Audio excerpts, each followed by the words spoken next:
She said, "I hear that monks are looking for shelter in many homes. Why don't you come and stay in my house?"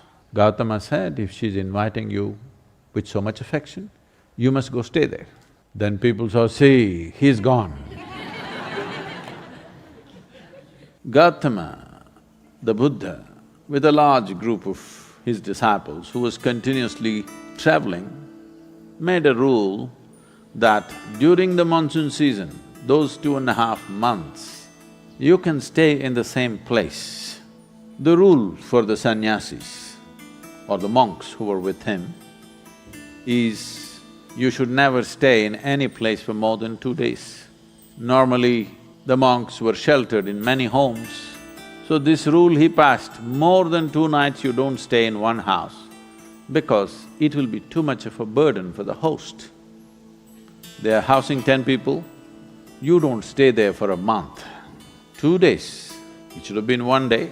2, because you have walked a long distance and come, bit of recovery time.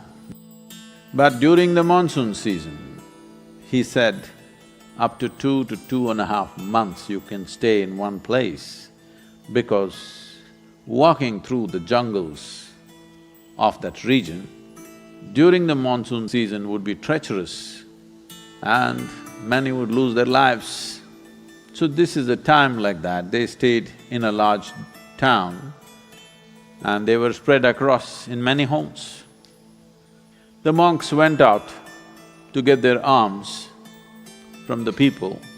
Ananda or Ananda Tirtha, as he was known, who happened to be Gautama's elder brother before his monkhood, went out and there was a courtesan or a prostitute in the town. She gave him alms, looked at him, a handsome young man, tall and straight. She said, "I hear that monks are looking for shelter in many homes. Why don't you come and stay in my house?" Ananda said, "I have no issue, but I must ask the Buddha as to where I should stay."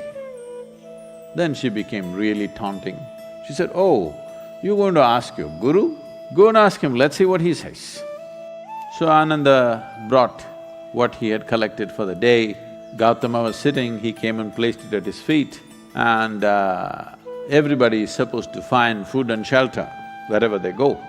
Ananda asked, "Like this lady is inviting me, can I stay there?" Gautama said, "If she's inviting you with so much affection, you must go stay there." The townspeople who were sitting here, they said, "What? A monk is going to go and stay in a prostitute's home? This is it." This spiritual process has become corrupt. Gautama looked at them and said, "Why are you so worried? The lady is inviting him. Let him stay, what is the problem?"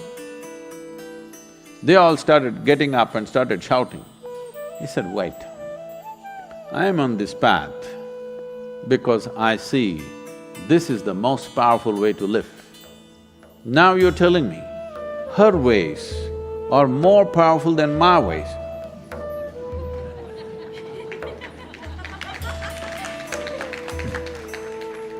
If that is the truth, I will also go and join her.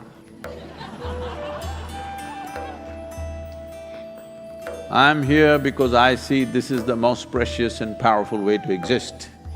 If you think her ways are better than mine, I should also go and join. Because if you're a true seeker, that's how it should be. If you found something much higher, you go for that." Then people shouted and many of them, of course, leave. Then Ananda went and stayed with her. Monsoon time, because of rains, it gets cold. Monk is wearing a thin habit, so she gave him a nice silk wrap. He covered himself. Then people saw, "See, he's gone." She made nice cooking and gave it to him, he ate. Then in the evening she danced for him. He sat, watching very carefully, with utmost attention. Then when they heard the music, this is it, finished. things went on. When the time was up, when the rain stopped, when it's time to move, Ananda came to Gautama along with a female monk.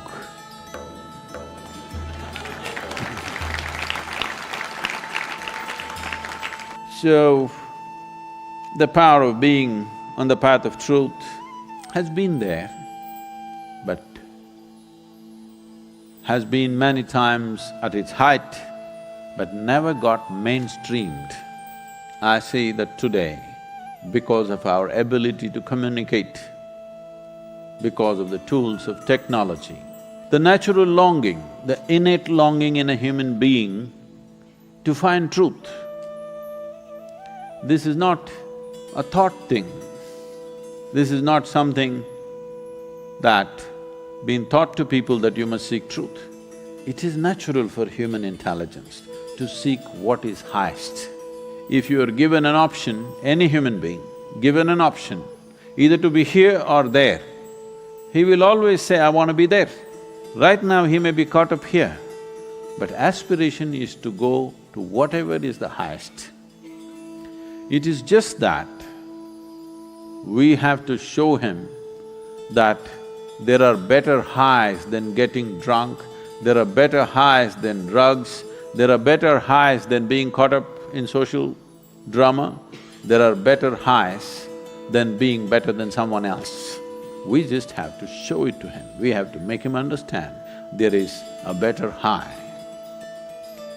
Forever, many sages, saints, yogis, gurus have been doing this, but as I said, they were gentle people.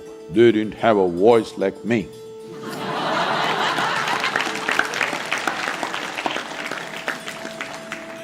They didn't have a microphone. They didn't have tools with which they could speak to somebody there. They could only speak to people here. In spite of that, they did tremendous things. For their times, many of them did tremendous things out of sheer grace and energy. Millions of people around them, they transformed. Millions of people around them, they put them on the path of truth, on the power of truth. But a time has come where our ability to communicate is such, we can make truth slip through every door. We can make truth knock on everybody's minds and hearts. Never before this was possible. Technology has rendered us to this place. I feel this is the best age ever to make truth mainstream, to be truthful, to aspire for truth, to seek truth, the main force on the planet, because we have tools that nobody ever had.